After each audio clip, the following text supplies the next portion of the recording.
నమస్కారం. ప్రతి ఊరికి ఓ ఆత్మ ఉంటుంది. దాన్ని మనం ఆ ఊరి గుర్తింపు అంటాం. అసలు ఆలోచించండి, ఒక ఊరంటే కేవలం కొన్ని ఇళ్ళు, రోడ్ల సమూహమేనా? లేక అంతకు మించి దానికొక ప్రాణం, ఒక కథ, ఒక ఆత్మ ఉంటాయా?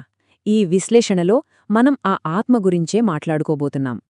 ఇప్పుడు మనం అడగాల్సిన అసలైన ప్రశ్న ఇది. ఒకవేళ ఒక ఊరు తన ఉనికిని, తన ప్రత్యేకతను కోల్పోతే అప్పుడు దాని పరిస్థితేంటి? దాని భవిష్యత్తు ఏమవుతుంది? ఈ ప్రశ్నకు సమాధానం వెతుకుతూ మన ప్రయాణాన్ని మొదలుపెడదాం. అయితే అన్నిటికంటే ముందు మనం ఊరి గుర్తింపు అనే మాటకు అసలైన అర్థమేంటో తెలుసుకోవాలి. ఇది రోడ్లు, భవనాలకు సంబంధించిన విషయం కానే కాదు. అంతకంటే చాలా లోతైనది. ఇక్కడ మనం ఒక ముఖ్యమైన విషయాన్ని అర్థం చేసుకోవాలి.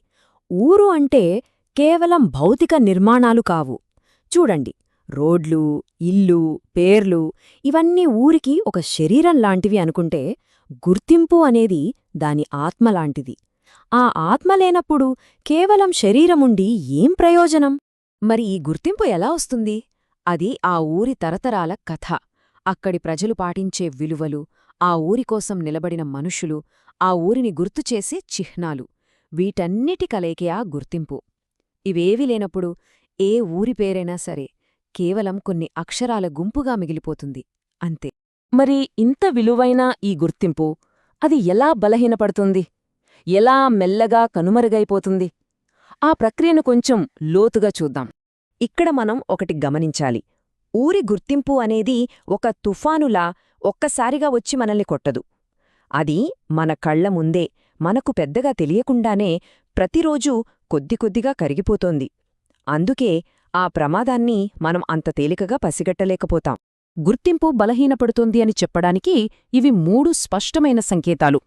ఎవరైనా మీ ఊరి గొప్పతనమేంటి అని అడిగినప్పుడు మనం సమాధానం చెప్పడానికి తడబడ్డామంటే మొదటి హెచ్చరిక గంట మోగినట్లే. ఆ తర్వాత మన పిల్లలు తమ ఊరి పేరు చెప్పుకోవడానికి సంకోచిస్తున్నారంటే అది రెండో దశ. ఇక చివరిగా బయటి ప్రపంచం దృష్టిలో మన ఊరు ఒక అనామక ప్రదేశంగా మారిపోతే అప్పుడు మన ఊరు భౌతికంగా ఉన్నా దాని ఆత్మ లేనట్టే లెక్క. సరే, గుర్తింపు పోతే పోయింది, దానివల్ల జరిగే నష్టమేముంటుంది అని మనలో కొందరికి అనిపించచ్చు. కాని నిజానికి ఆ నష్టం మనం అంచనా వేయలేనిది, పూడ్చలేనిది.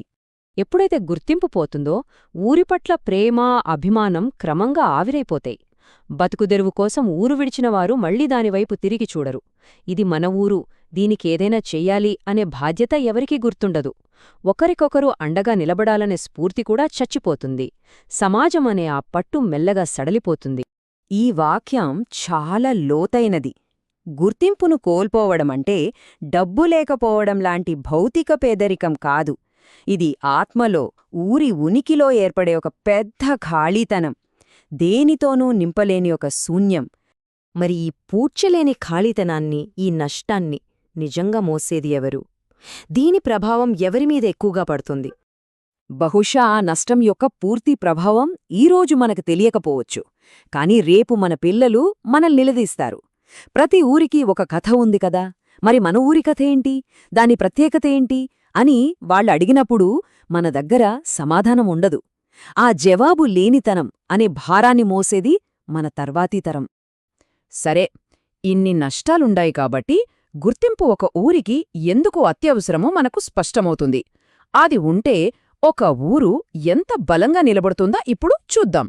ఒక ఊరికి బలమైన గుర్తింపు అనే పునాది లేకపోతే ఆ ఊరిని నడిపించే నాయకత్వం పుట్టదు. ఒకవేళ పుట్టినా నిలబడదు. ప్రజల మధ్య ఒకరిపై ఒకరికి నమ్మకం పెరగదు. ఈ రెండూ లేని చోట ఎన్ని అభివృద్ధి పనులు జరిగినా అవి తాత్కాలికమే తప్ప నిలకడగా ఉండవు. దీనికి మూల కారణం ఒక్కటే: ఈ ఊరు నాది, దీని మంచి చెడులతో నాకు సంబంధం ఉంది అనే భావన ఎవ్వరిలోనూ లేనప్పుడు ఆ ఊరికోసం నిలబడటానికి ఎవ్వరూ ముందుకు రారు, దాని బాధ్యతను ఎవరూ తీసుకోరు. ఈ తేడాను స్పష్టంగా చూడండి. గుర్తింపున్న ఊరేదో అదృష్టం కొద్దీ బాగుపడదు. ఆ గుర్తింపు వల్లే బయటి ప్రపంచం నుంచి గౌరవాన్ని, లోపల ప్రజల నుంచి ఐక్యతను సంపాదిస్తుంది. ఆ ఐక్యతే ఆ ఊరిని ముందుకు నడిపించే అసలైన ఇంధనం. ఇంత ముఖ్యమైన గుర్తింపును తిరిగి నిర్మించడం సాధ్యమేనా? ఒకవేళ సాధ్యమైతే అది ఎలా?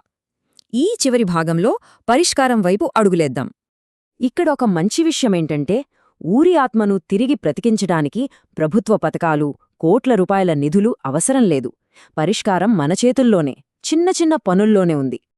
మనకు కావాల్సింది పెద్ద పెద్ద విషయాలేం కాదు, కేవలం 3. 1. ఊరి కథలను, జ్ఞాపకాలను పదిలంగా దాచుకోడానికి ఒక చోటు. 2. ఊరికోసం పనిచేసిన మనుషులను గుర్తించి గౌరవించే ఒక సంప్రదాయం. 3. మన ఊరి ప్రత్యేకతను ప్రపంచానికి చాటిచెప్పే ఒక ముఖచిత్రం. అంతే. గుర్తుపెట్టుకోండి, మనం చేసే ఈ పని గడిచిపోయిన రోజుల కోసం కాదు, మనం నిర్మించబోయే భవిష్యత్తు కోసం, మన పిల్లలకు మనం గర్వంగా అందించగలిగే ఒక వారసత్వం కోసం. ఇది మన తర్వాతి తరానికి మనమిచ్చే ఆస్తి.